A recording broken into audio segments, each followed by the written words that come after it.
Hello students, good morning. कैसे हैं आप? उम्मीद करता हूँ अच्छे होंगे। प्रश्न नंबर 3 2010 से लेकर 2020 तक लगातार 10 वर्ष तक धूम मचा चुका है, इसलिए पहले पाठ में इस प्रश्न को मैंने छोड़ दिया था। दूसरे पाठ का यह सबसे इम्पोर्टेंट प्रश्न है, इसको अच्छी तरह से याद कर लें। गति को प्रशिक्षण विधि से कैसे विकसित किया जा सकता है, या गति की प्रशिक्षण विधि का वर्णन कीजिए, या गति के विकास की विभिन्न विधियों का वर्णन कीजिए, या गति के विकास के लिए त्वरण दौड़ों का वर्णन कीजिए, या आपसे पूछा जा सकता है त्वरण दौड़ों तथा पेश दौड़ों पर नोट लिखें। आपसे गति वह योग्यता या क्षमता है जिसके द्वारा एक ही प्रकार की गतिविधि को बार बार तीव्र गति से किया जाता है। वास्तव में किसी क्रिया को अधिक से अधिक तेज गति के साथ करने की योग्यता को गति कहा जाता है। सभी खेलों में गति का प्रयोग किया जाता है। गति के बिना कोई भी खेल संभव नहीं है, चाहे फुटबॉल हो, वॉलीबॉल हो, बास्केटबॉल हो या बैडमिंटन हो। गति के विकास की विधियां। नंबर 1, त्वरण दौड़े। किसी भी इवेंट की तकनीक शुरू में ही सीख लें तो बहुत लाभदायक होता है। बिना तकनीक के हम कोई भी गेम नहीं खेल सकते आजकल।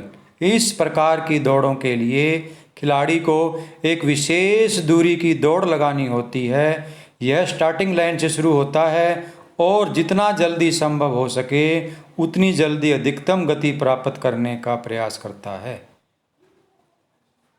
और उसी गति से निश्चित की हुई दूरी को पार करता है। त्वरण दौड़ें कुछ अंतराल के बाद बार बार दौड़ी जाती हैं। इनकी दूरी केवल 20 से 40 मीटर के बीच की होती है। इन दौड़ों से पहले उचित गरमाना बहुत ज़रूरी है, अन्यथा मांसपेशियों में खिंचाव आ सकता है और जिसका दर्द आपको 4-5 दिन परेशान कर सकता है। प्रत्येक त्वरण दौड़ के बाद विश्राम करना भी बहुत ज़रूरी है ताकि खिलाड़ी अगली दौड़ बिना किसी थकावट के लगा सके। नंबर 2, पेश दौड़ें। एक दौड़ की पूरी दूरी को एक निश्चित गति से दौड़ना पेश दौड़ कहलाती है। इन दौड़ों में एक खिलाड़ी दौड़ को समान रूप से दौड़ता है। 800 मीटर या इससे अधिक मीटर की दौड़ें पेश दौड़ों में शामिल होती हैं। यानी कि पेश दौड़ का अर्थ है लंबी दूरी की दौड़ें और त्वरण दौड़ का अर्थ है छोटी दूरी की दौड़ें। नॉर्मली वैसे देखा जाए तो एक खिलाड़ी केवल 300 मीटर की दूरी पूरी गति से दौड़ सकता है बस। इसलिए मध्यम व लंबी दौड़ों में जैसे 800 मीटर व उससे अधिक दूरी की दौड़ में उसे अपनी गति में कमी करके अपनी ऊर्जा को बचाना होता है। पेश दौड़ों की दोहराई खिलाड़ी की योग्यता के अनुसार निश्चित की जा सकती है।